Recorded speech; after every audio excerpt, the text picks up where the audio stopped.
कमर जवेद बाजवा साबिक वजीर आला पंजाब की कारनामों की फाइल लेकर इमरान खान के पास गए तो क्या रद्द अमल मिला। सीनियर सहाफी जावेद चौधरी ने लिखा है कि इमरान खान की हुकूमत की तबाही में 3 लोगों ने इंतहाई अहम किरदार अदा किया। उस्मान बुज़दार को वजीर आला बनवाने का तमाम तर सहरा एहसन जमील गुज्जर के सर जाता है। ये उन्हें इंटरव्यू के लिए पहली मरतबा अपनी गाड़ी पर बनी गाला लेकर आए थे।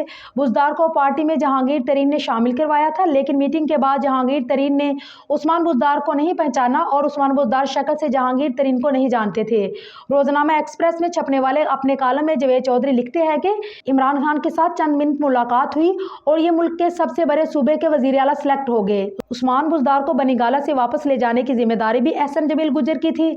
ये उन्हें लेकर निकले तो उन्होंने ऑफर की कि बुज़दार साहब चलिए मैं आपको ग्लोरिया जीन से कैपुचिनो पिलाता हूँ। एहसन जमील ये जानकर हैरान रह गए कि पंजाब के मुस्तकबिल के वजीर आला ग्लोरिया जीन से भी वाकिफ नहीं थे और उनके लिए कैपुचिनो का लफ्ज भी अजनबी था।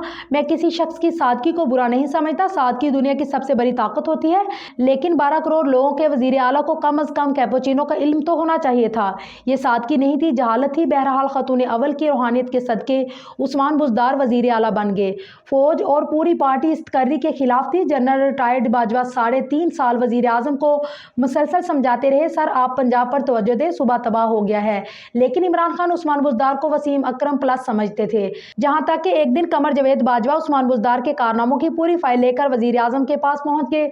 ये एक ज़ख़ीम फाइल थी जिसमें मामूली तकर्रियों से लेकर बड़े बड़े ठेकों में किकबैक्स के सबूत मौजूद थे। जनरल बाजवा ने यह फाइल इमरान खान को दी और कहा यह खेल कहां से ऑपरेट हो रहा है और ये पैसे कहां जा रहे हैं। मैं इस मामले में एक लफ्ज नहीं बोलूंगा, आप खुद अंदाजा और फैसला कर लें। वजीर आजम ने फाइल देखने के बाद अगले दिन दोबारा आर्मी चीफ से मुलाकात की।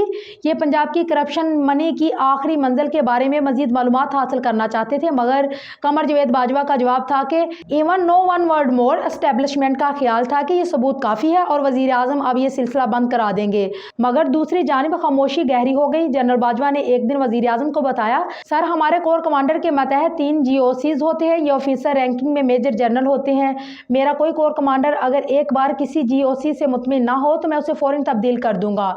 ये अगर दूसरी मरतबा GOC की शिकायत करेगा तो मैं सोचने पर मजबूर हो जाऊंगा, और अगर ये तीसरी मरतबा किसी GOC की शिकायत करेगा तो इस बार GOC नहीं बदलेगा, कोर कमांडर तब्दील होगा। जबकि उस्मान बुज़दार अब तक 7 IG और 5 चीफ सेक्रेटरी तब्दील कर चुके हैं। क्या उन्हें 3.5 वर्षों में एक भी काम का चीफ सेक्रेटरी और IG नहीं मिला? सर मसला अफसरों में नहीं है, बुज़दार में है। अगर आप अपनी हुकूमत चलाना चाहते हैं तो आप उसे तब्दील कर दें, मगर इमरान खान नहीं माने। तहम ये एक बार बुज़दार को तब्दील करने के लिए राजी हो गए और जनरल बाजवा से मशवरा मांगा। जनरल बाजवा ने जवाब दिया, आपके पास 2 उम्मीदवार हैं, अलीम खान और चौधरी परवेज इलाही। अलीम खान के पास पैसा है और परवेज इलाही के पास पॉलिटिकल कैपिटल। आपको अगर अमीर वजीर आला चाहिए तो आप अलीम खान को बना दें, और अगर आप खुद को सियासी लिहाज से मजबूत करना चाहते हैं तो परवेज इलाही को मौका दे दें। फैसला बहरहाल आपने करना है। इमरान खान अलीम खान के लिए राजी हो गए। अलीम खान को फौरी तौर पर लाहौर से बुला लिया गया। मुबारकबादें भी हो गई। वजीर आजम ने दूसरे दिन अलीम खान का ऐलान करना था। फवाद चौधरी ने रुखसत होते हुए जनरल बाजवा से कहा, बॉस आप ज्यादा खुश ना हो, दरमियान में एक रात भी है। वजीर आजम ने अभी घर में भी जाना है, ये फैसला सुबह तक बरकरार नहीं रहेगा। और दूसरी सुबह यही हुआ, इमरान खान का इरादा बदल गया।